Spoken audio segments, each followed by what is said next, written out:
Hello and welcome to Your World This Week, the weekly roundup for all the top news stories of the week. The top news stories this week are: the protest by farmers at the borders of Delhi against 3 new farm laws entered day 23rd on Friday. Amidst the ongoing protest, Prime Minister Narendra Modi addressed farmers of Madhya Pradesh via video conferencing a day after they started a foot march from Morena to support the farmers protesting in Delhi, demanding the repeal of the new farm laws.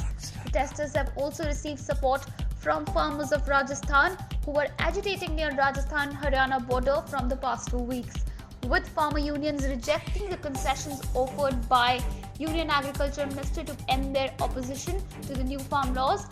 Agriculture Minister Narendra Singh Tomar on Thursday slammed opposition parties and others for backing the protest to make innocent farmers puppets of their politics. In an open letter to farmers protesting at the gates of Delhi, Tomar said these stopping trains carrying supplies to soldiers at the borders, especially at a time when the situation in Ladakh is challenging, cannot be farmers. On Thursday, the Supreme Court suggested that the central government put the implementation of the new farm laws on hold, adding that it will enable the negotiations with farmers. However, on the contrary, the centre argued that if the enactment is put on hold, the farmers will not come forward for negotiations. Earlier, Chief Justice of India S.A. Bobde had said that a protest is constitutional till it does not destroy property or endanger life. He added that the Supreme Court is thinking of an impartial and independent committee before whom both parties can give their side of the story. Another news that shocked the country was the suicide of the priest of a Gurudwara from Haryana, Baba Ram Singh, who joined the farmers' protest and had shot himself seeing the farmers' agony on Tuesday. At least 20 protesters have died since the farmers' protest against centre's new farm laws began in November end. The recent protesters to have lost their lives are 38-year-old Bhim Singh, who died of freezing cold at Singhu border, and Jai Singh, who passed away after he suffered a heart attack at the Tikri border on Thursday. Coronavirus cases hovering in the range of 20 to 30,000 this week. India's total cases near 10 million. The death toll surged to more than 1.44 lakh. There are now a total of 3.13 lakh active cases, while 95.20 lakh people have been discharged. India's recovery rate is among the highest in the world at 95.31%, which is higher than the global recovery rate of 70.27%, and also higher than the countries like the USA, Brazil, Russia and Italy. On another note, the UK government has decided to place London under the highest level of coronavirus restrictions from Wednesday due to a sudden spike in COVID-19 cases in the city, as a new variant of coronavirus has been identified which is responsible for the faster spread of the death. Meanwhile, the overall number of global coronavirus cases has crossed the 73.43 million mark, while the deaths have increased to more than 1.63 million, according to the Johns Hopkins University data. Latest development on the vaccine front is that the Russian embassy has said that they are testing the first sample of its Sputnik V COVID-19 vaccine produced in India. 300 million doses will be produced by India by 2021. The US Food and Drug Administration, on the other hand, authorized Pfizer's COVID-19 vaccine for emergency use on Friday for the prevention of coronavirus disease in individuals of 16 years of age and older.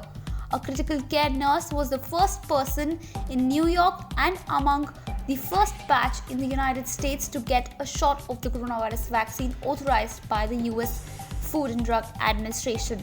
India's indigenous vaccine Covaxin, made by Bharat Biotech, showed positive results after phase 1 trials, as well as India also registered its first mRNA vaccine this week. In a massive blow to Mamata Banerjee and Trinamool Congress in the run-up to the crucial West Bengal Assembly elections scheduled early next year, dissident MLA Suvendu Adhikari tendered his resignation at the State Assembly on Wednesday, fueling speculation that he may be headed to the BJP.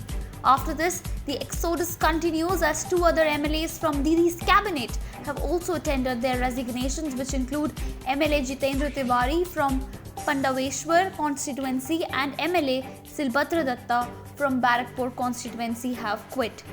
Once Mamta's trusted Lieutenant Adhikari tendered his resignation as a minister, reports suggest that he will be meeting Home Minister Amit Shah soon and will formally join the BJP.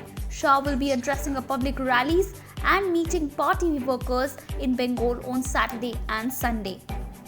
The Narcotics Control Bureau has issued a notice to filmmaker Karan Johar over a video of a party that he had organized last year and which had gone viral on social media. Shiromani Akali Dal leader Manjinder Sirsa, who has lodged a complaint earlier, had claimed that celebrities used drugs in the said party, an allegation which Johar had refuted last year. After the death of Sushant Singh Rajput, several Bollywood celebrities have been questioned in connection with the substance abuse, including Sara Ali Khan, Deepika Padukone and Arjun Rampal. On Thursday, India played the second match of the India vs Australia Test series. After a disappointing start to the first day, Indian bowlers started the second day on a high note. The day witnessed as many as 15 wickets with the pink ball.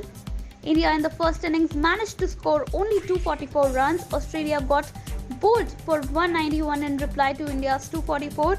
India is currently in the driver's seat. They have a lead of 62 runs with Mayank Agarwal and Bumrah batting at the crease. Australian bowlers need to come out good tomorrow if they want to snatch the test. India will look to bat the entire day tomorrow. Here's the viral video of the week.